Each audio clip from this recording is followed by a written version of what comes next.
The transmission arrived at 0347 Universal Time, and within 18 hours, every leader on Earth wished they could erase it from existence. The signal pierced through the void, 52 light-years across the black, decoded by Earth's quantum networks in 4 hours flat. By sunrise, the United Earth Council was in emergency session. By noon, panic had set in. The message was simple, terrifyingly simple. Species of the third orbital, you have been located by the Varathian Dominion. Your planet contains materials we require. Comply and serve as a vassal race. Resist and face extinction. You have 1 planetary rotation to respond. The Global Security Assembly convened in Geneva. Delegates screamed. Some begged for immediate surrender. Others demanded a fight to the last breath. A few suggested fleeing into deep space. Then someone, nobody could agree later who, spoke from the back of the chamber. They're asking for a war. Let's give them one they'll spend centuries trying to forget. Earth's reply was transmitted within 12 hours. We acknowledge your declaration. However, we request 1 standard galactic year to marshal our forces. Will the Varathian Dominion grant this courtesy? Aboard the Dominion flagship, Eternal Sovereign, Supreme Commander Thalon read the translation and erupted in laughter. His officers joined him, a chorus of derision echoing through the war chamber. A year? These insects want a year to prepare? Thalon wiped his eyes. Grant it. Let them scramble. I want to watch what these humans think will stop us. Thalon was a legend, veteran of 47 conquests. He had crushed the Krillian horde, whose warriors could breathe vacuum. He had shattered the Sentinel Array, a defensive grid that had held for 3 centuries. In 6 millennia of Dominion history, no species had ever resisted successfully. These primitive apes would be no different. But Thalon was thorough. He dispatched his top reconnaissance teams to observe Earth's preparations. What they reported disturbed him. Commander, her intelligence director said, her expression tight on the holocom. They're not mobilizing armies as expected. Explain. They're emptying their detention center, sir. Every prison facility on the planet, releasing the inmates. Thalon frowned. For labor?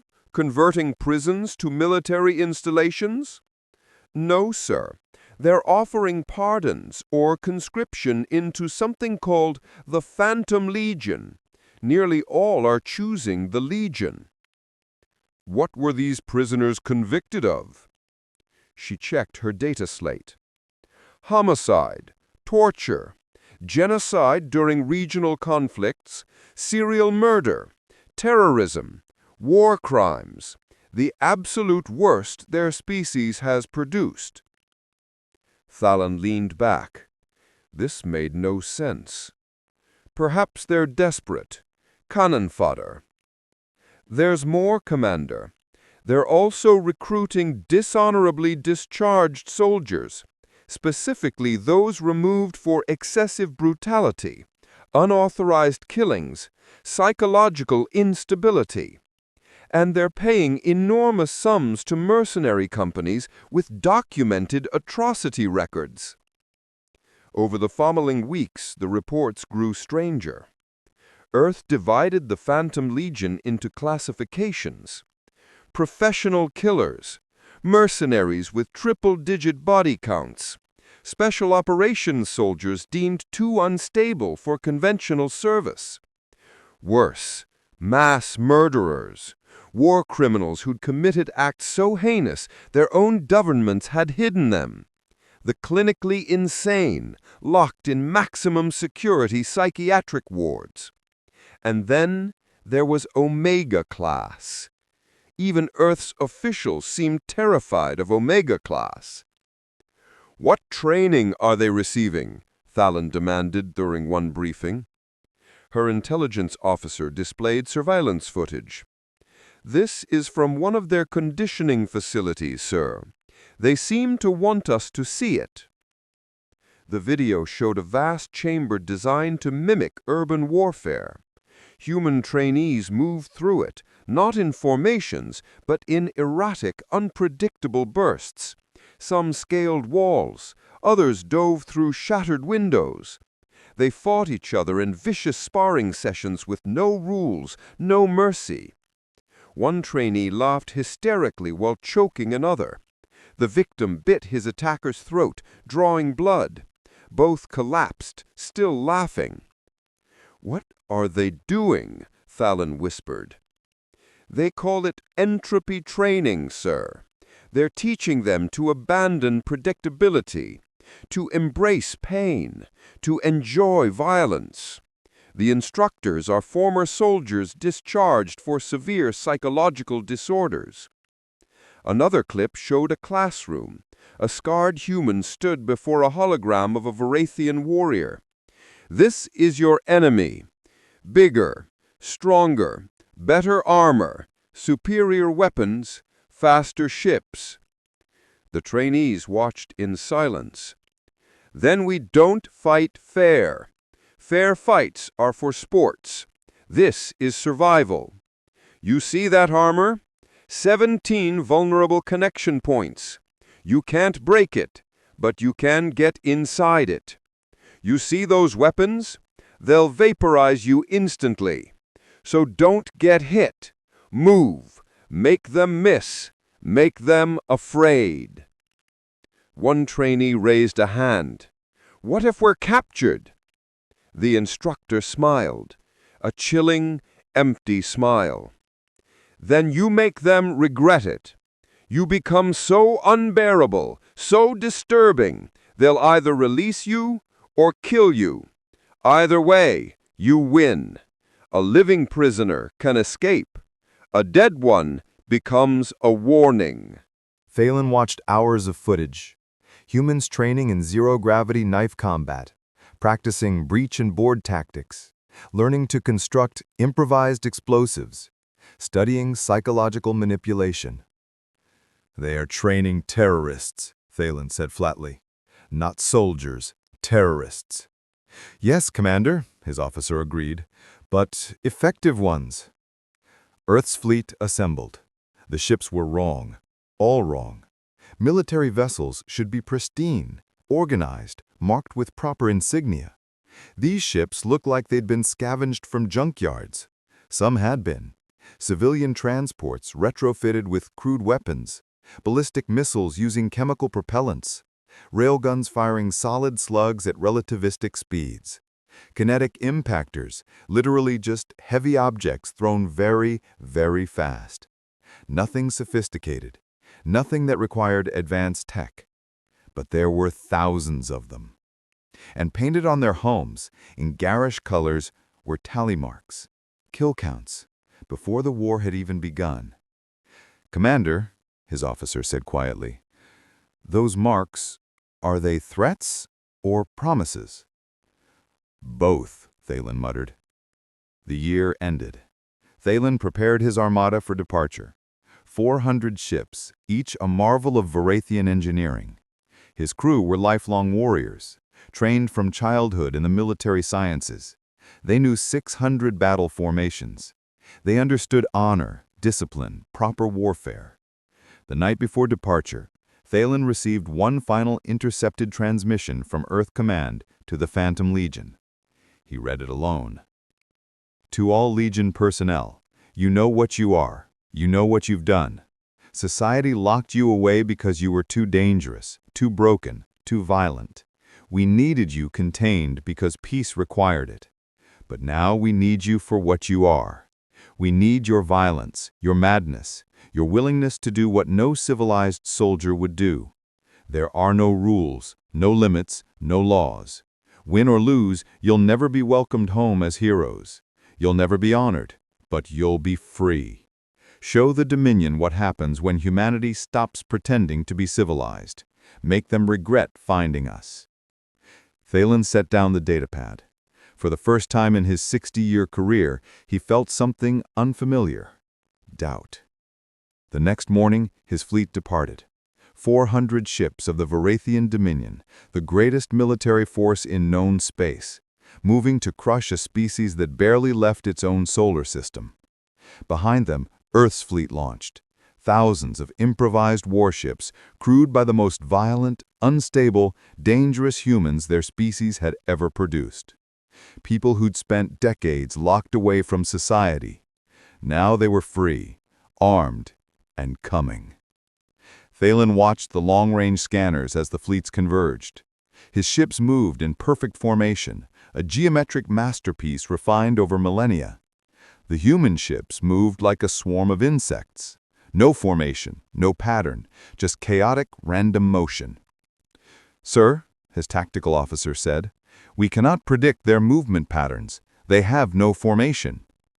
"Then we'll impose order on chaos," Thalen said, forcing confidence into his voice. "Prepare for engagement. Formation Delta 7. Show these primitives how real warriors fight." His ships arranged themselves into a crescent, a classic envelopment maneuver that had worked for 3,000 years. The human ships didn't respond to the formation, didn't counter it, didn't even acknowledge it. They just kept coming, scattered, random, like they didn't even see the trap. "Range in 90 seconds, the tactical officer announced. Thalen gripped his command throne. This was it. Discipline versus chaos. "Sir," the communications officer said suddenly, "we're receiving a transmission from the human fleet." "Play it." The message was brief, 7 words, spoken by a human voice that was laughing. No rules, no honor, no survivors. Then the human fleet opened fire, and Thalen realized everything he knew about warfare had just become obsolete. The Battle of the Hellion Gate lasted 9 hours. In those 9 hours, Commander Thalen's understanding of war died. The human fleet didn't maneuver to counter his formation. They ignored it. Ships broke off in 1s and 2s, accelerating at speeds that should have liquefied their crews. Some charged straight at his vessels. Others curved away randomly. No pattern, no logic. "Target lead ships," Thalen ordered. "Fire at will." His weapons officers unleashed hell. Varathian plasma lances, capable of cracking moons, lashed out.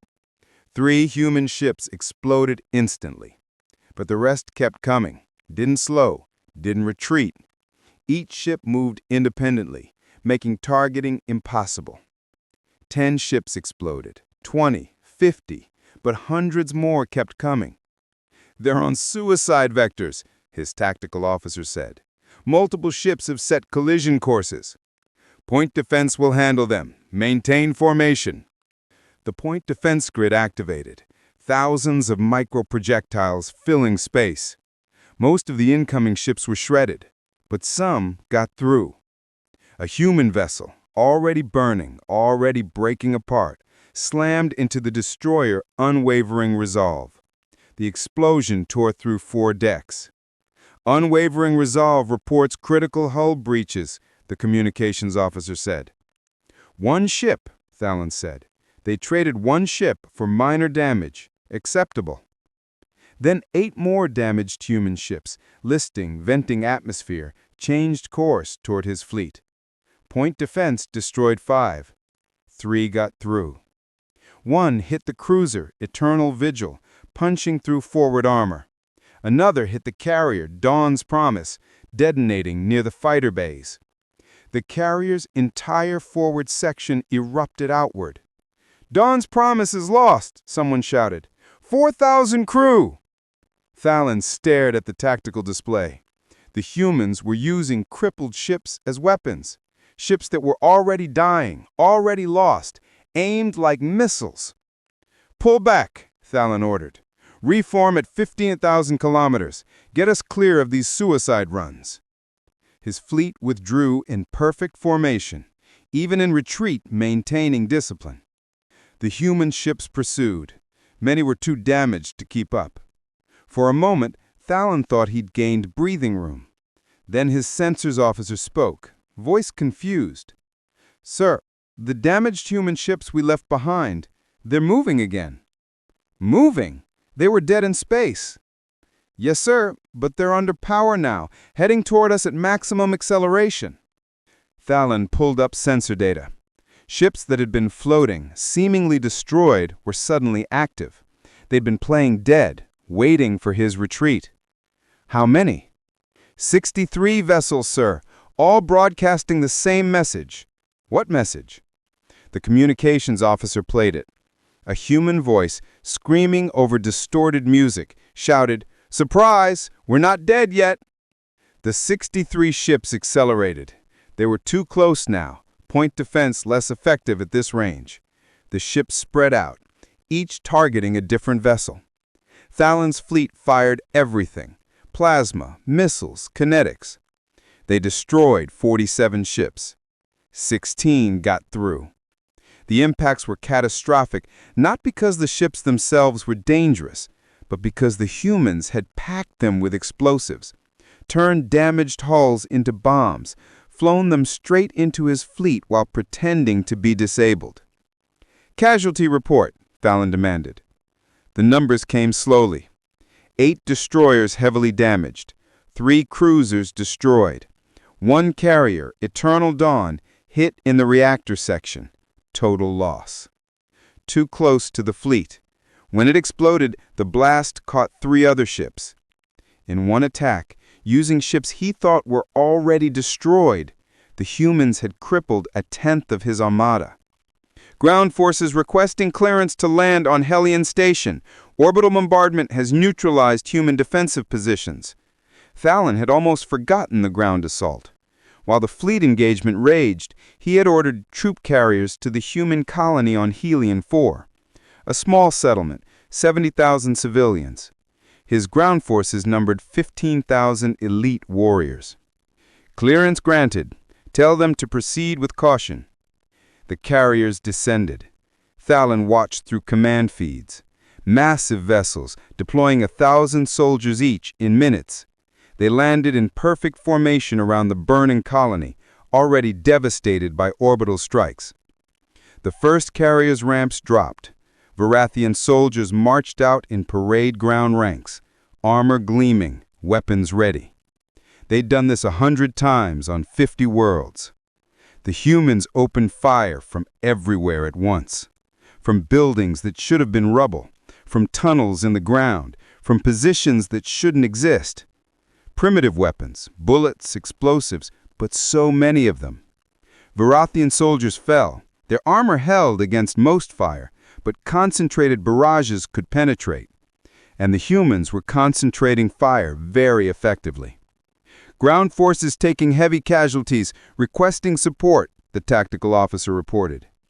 "We already bombarded their positions. Where are they firing from?" The ground commander's voice crackled through, strained. "They're an underground tunnel, sir. They built networks beneath the entire colony. The bombardment didn't touch them." Thalon felt ice in his chest. The humans knew the bombardment was coming, prepared for it, gone underground, waited. The ground battle devolved into chaos. Varathian soldiers were trained for open warfare, honorable combat. The humans fought from shadows, ambushes, traps. They would shoot from a window, then vanish, detonate explosives remotely, attack from behind. One squad entered a building searching for fighters. The building exploded. The humans had rigged the entire structure, waited for entry, then triggered it. Another squad was ambushed in a narrow alley. Humans attacked from rooftops, dropping down with knives and improvised weapons. The fight was close, brutal. Varathian soldiers were bigger, stronger, but the humans fought like animals, clawing, biting when weapons failed. Thalon watched helmet cam feeds in disbelief. One human, shot 3 times, clearly dying, continued fighting. grabbed a Varathian weapon, tried to turn it on its owner. When that failed, he pulled a grenade pin, killing himself and 2 soldiers. "They don't fear death," his tactical officer whispered. "Why don't they fear death?" The ground battle lasted 4 hours. When it ended, the colony was ash, every structure rubble, every tunnel collapsed. The Varathians had won, but of 15,000 who landed, only 9,000 returned. 6,000 casualties, fighting an enemy numbering less than 8,000. The survivors looked broken, shell-shocked.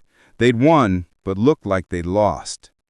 One carrier reported capturing a human survivor. They brought him on board for interrogation. Thalon ordered him brought to medical where he could observe remotely. The human was young, mid-20s, shot twice, missing his right hand. Should have been unconscious from shock. Instead, he was laughing. "Why are you laughing?" the interrogator asked through a translator. The human looked up at the camera, knowing Thalon watched. His eyes were bright, almost fevered. "Because you think you won. You think this is victory. We destroyed your colony. Your people are dead." "Yeah, we're dead, but we took 6,000 of yours, and now you know, now you understand what kind of fight this is." The interrogator leaned forward. "Why do you fight like this? Where is your honor, your discipline?" "Honor? Discipline? We're not soldiers. We're criminals, psychopaths, killers. Earth opened the cages and pointed us at you. We've been locked up our whole lives. Now we're free, free to fight, free to kill, free to die." He smiled again, a terrible smile. "And we're having the time of our lives." "You'll still lose," the interrogator said. "We're stronger, more ships, better technology." The human smile widened. "Maybe, but we'll make you regret ever finding Earth. We'll make you scared to sleep. We'll make every victory cost so much you'll wish you'd never started this." The interrogator looked uncomfortable. "What should we do with him, Commander?" Thalon considered, then made a decision he'd later regret.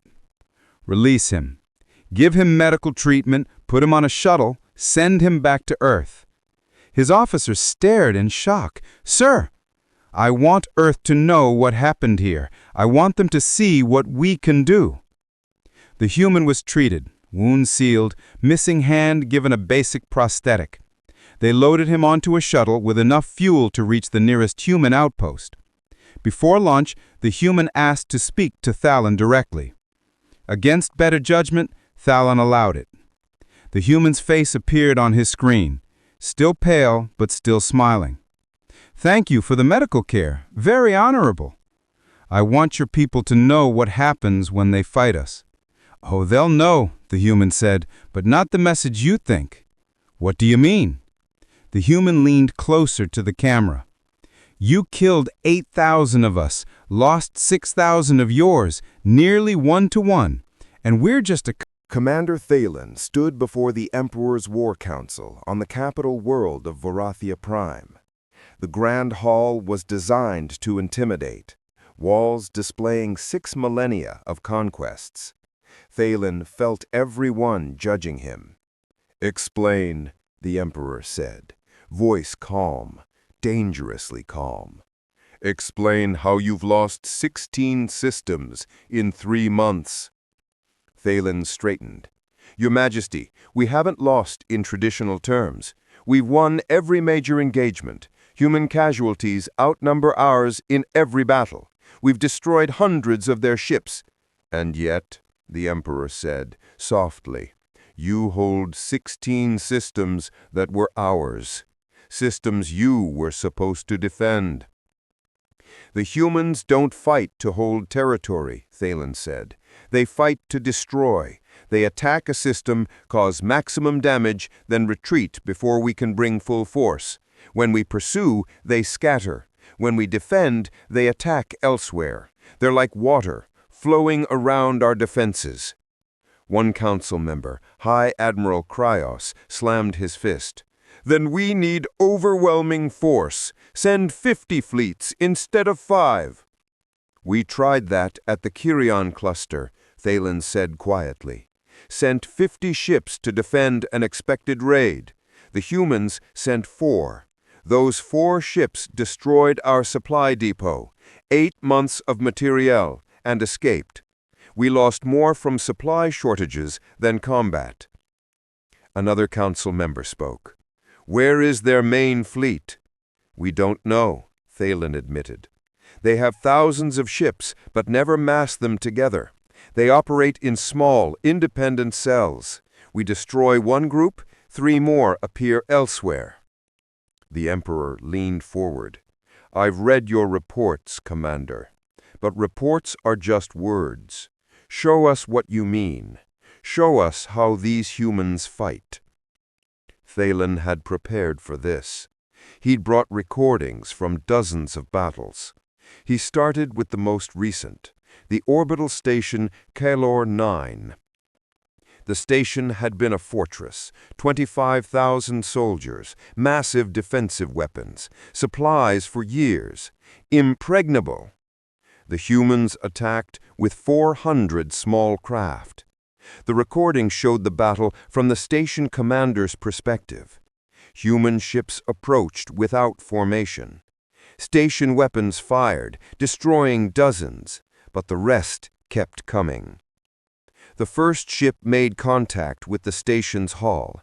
Instead of exploding, it attached itself. Magnetic clamps, welding gear, anything to stick. More ships followed, attaching all over like parasites. They're attempting boarding, the station commander said in the recording, sealing all airlocks. But the humans didn't use airlocks. They cut through the hull with plasma torches. Dozens of breaches opened simultaneously. Human fighters poured through, wearing minimal pressure suits, carrying crude weapons. Internal security tried to respond, set up defensive positions, followed protocols. It didn't matter. The humans didn't advance in organized groups. They spread like a virus, appearing everywhere at once, using ventilation systems, maintenance tunnels, spaces between walls. One security camera caught a human crawling through a vent shaft and emerged behind a Varathian defensive position and attacked with a knife. A knife against armored soldiers with plasma rifles. He killed 3 before being shot. Another camera showed 4 humans against 20 Varathian soldiers in a corridor. The humans should have died instantly. Instead, they used improvised flashbangs to blind the soldiers, then charged into close combat, where superior Varathian weapons meant nothing. The battle lasted 20 hours. When it ended, Station Kalor 9 was a drifting wreck, reactor destroyed, garrison dead or evacuated. The humans had lost 250 of their 400 fighters, but they'd taken a fortress with 400 people. The council watched in silence. Thalen continued to the next recording, a space battle near the Frontier Nebula. A Varathian battle group had detected a human fleet, 60 ships. The Varathians had 240 ships. Should have been simple. The human ships attacked in spread formation. The Varathians moved to envelop them, a classic tactic, centuries old. But as they moved into position, the human ships scattered, not retreating, just scattering randomly. The Varathian fleet broke formation to pursue. That was the mistake. The human ships reformed in small groups. Each group picked a single Varathian ship and attacked from multiple angles simultaneously. Overwhelm one target, move to the next. The Varathians tried to reform, but the humans kept breaking the line. Every time ships grouped together, human vessels darted between them, forcing them apart, like trying to herd cats. The battle lasted 8 hours. Humans lost 35 ships. Varathians lost 110. The worst part was the audio. Varathian communications, disciplined, organized. Human communications, chaos, laughing, shouting, celebrating every kill. One human pilot, ship already damaged, venting atmosphere, rammed a Varathian cruiser while screaming with joy. "They're insane," a council member whispered. "Yes," Thalen agreed. "That's exactly the problem." He showed more recordings. A ground battle where humans used their own dead as cover. A boarding action where humans vented atmosphere from their own section to freeze Varathian defenders. An ambush where humans waited in space in unpowered suits, floating like debris for 5 days until a patrol came close enough to board. Each tactic was disturbing. Together, they painted the picture of an enemy who didn't play by rules, who didn't value life, who saw death as just another weapon. "Enough," the Emperor said, finally. "I've seen enough." He looked at Thalen. "What do you recommend, Commander?" Thalen hesitated. What he was about to say could end his career, possibly his life. But he'd sworn to speak truth. "I recommend we negotiate peace." Silence. Then chaos. "Peace?" Admiral Cryo stood, face purple. "We've never surrendered, not in 6,000 years. We don't make peace with inferior species." "We're not inferior," said a new voice. Everyone turned. Thalen had brought a guest, cleared by the Emperor himself, a human prisoner captured 3 weeks ago during the Battle of Serenity Outpost. His name was Jackson Drake, formerly a soldier in Earth's military, discharged for what his file called excessive enthusiasm in combat. Drake wasn't restrained. He walked calmly to the center of the chamber, looking around with interest. "You wanted to understand humans," Thalen said. "I brought you one. Jackson Drake has agreed to answer questions honestly." The Emperor studied Drake. "You volunteered to be here?" "Yes, I was," Drake said. "I was curious, wanted to see the inside of your imperial palace. Pretty impressive." "You're not afraid?" Drake shrugged. "Of what? Dying? I've been shot 6 times, stabbed 4 times, blown up twice. I've jumped out of perfectly good spacecraft for fun. What's there to be afraid of?" Admiral Cryos leaned forward.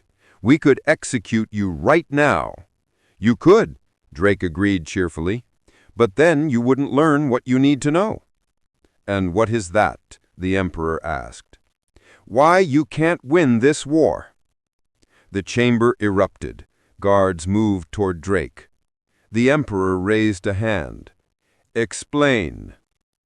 Drake walked to the tactical display showing the current war situation. He pointed at 16 systems marked red, formerly Varathian, now abandoned or destroyed. "You think we're beating you with tactics or technology. That's not it. Your tech is way better, your soldiers better trained, your formation's perfect. You should be winning easily." "Then why aren't we?" Thalen asked. Drake turned to face him. "Because you care about winning. We care about hurting you. There's a difference." He pointed at one red system. "You retook this system last month, won the battle, but we destroyed all infrastructure before leaving. Mines, refineries, stations. It'll take you 7 years to rebuild. Was that a victory?" "We drove you out," Admiral Cryos said. "Right, cost you 40 ships and 8,000 soldiers to drive out 400 of us, and we'll probably come back next month and do it again." Don't forget to like, share, comment, and subscribe. The Starborn Tales for Part 2.